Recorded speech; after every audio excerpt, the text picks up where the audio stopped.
Hopefully you tried this warm-up all on your own and you're just looking here to go over all the answers. So I sort of preliminarily counted out everything, and then I'm just going to show my work here.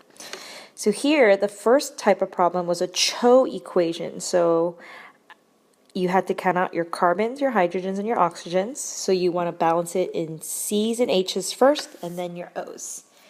Okay, so I know some of you don't need to show your work anymore, but I'm just going to go ahead and show everything just in case. All right, so here I need to change this to a 2. So the 2 goes here. This needs to change into a 6. So the 3 goes here. So if I recount my O's, 2 times 2 is 4, 3 times 1 is 3. Okay, so 4, 5, 6, 7. Like this. 2 times something can get me to 7. That's going to be 3.5. Alright, so I'm going to put 3.5 here and a 1 here. Now, we know we can't have halves, so I'm going to double everything. This becomes a 2, this becomes a 7, this becomes a 4, and this becomes a 6. Alright, next.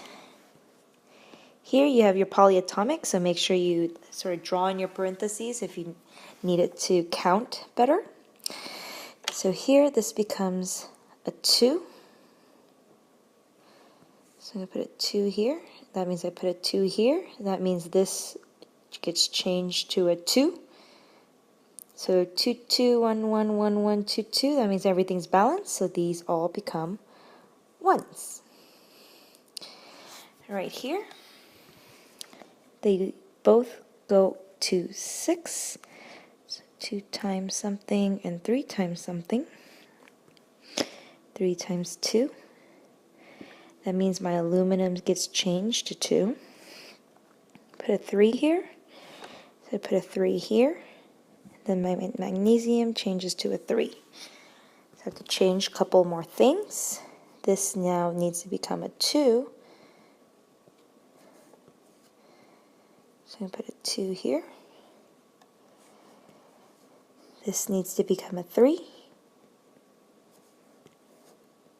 So I put a 3 here. So the answer is 2, 3, 3, 2. All right, excellent. All right, next. It says, during a chemical reaction, what happens to the bonds in the reactants and in the products? Okay, so in your reactants, you originally have some compounds, so you have to break those bonds. Then the elements are going to rearrange themselves so they make new compounds, right? They rearrange, but remember, you have to have the same elements. They're just rearranged, okay? So you break them, you rearrange them, okay? A reaction occurs between element X and element Y to make element Z. It's shown in this box right here. If 31 grams, so X has 31 grams,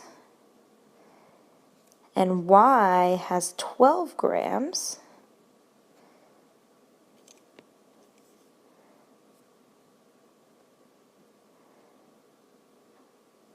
then how much Z is produced? So remember that arrow is like your equal sign.